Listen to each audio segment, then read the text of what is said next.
Honest J. Nowak. Oh yeah.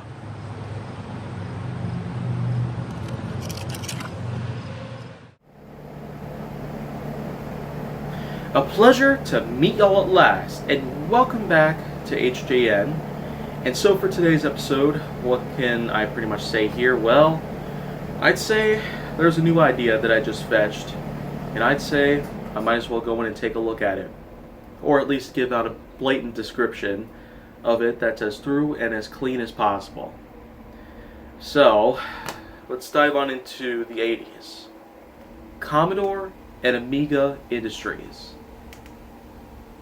They were, of course, an industry giant, well known for the creation of the modern day computer at the time. Whereas most of today's computers are oftentimes made by such large companies like Microsoft or Apple or some others here and there. But as for Commodore and Amiga, they were indeed the biggest at the time.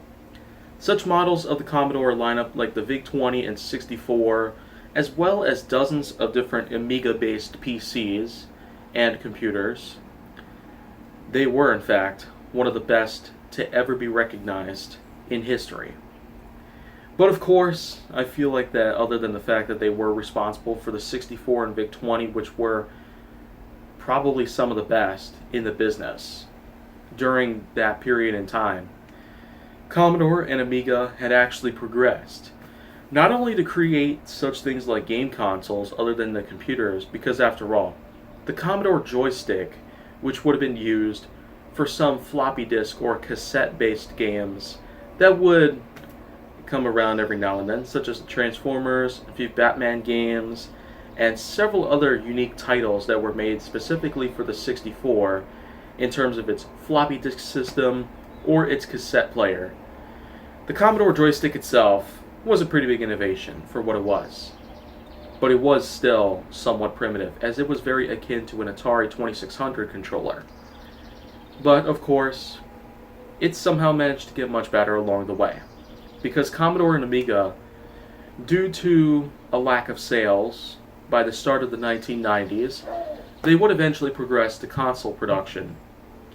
Of course, they had taken a few attempts, but one of their best known ways of going through with the invention of console production would have been the Amiga CD32 console.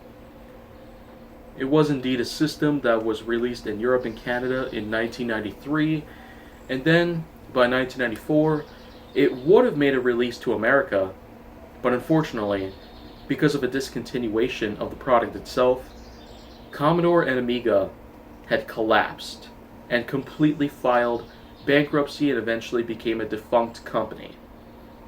Of course, it's just another one of those things now that have been known to be a relic from the 80s and 90s. But Commodore and Amiga, regardless of how awful their downfall had become, let's just remember them for what they were, being one of the best industry giants in computer design and manufacturing. There's no doubt about it. There certainly will be others along the way that we'll get to know about, and as a matter of fact, Alienware is certainly becoming one of the best gaming industries whenever possible, because of the invention of some PCs and laptops that they've made in recent times. Who knows if they're going to get any better than Apple or Microsoft when it comes to computer production, but there's only one way to find out: to go through the natural course of history. Then we'll find out soon enough.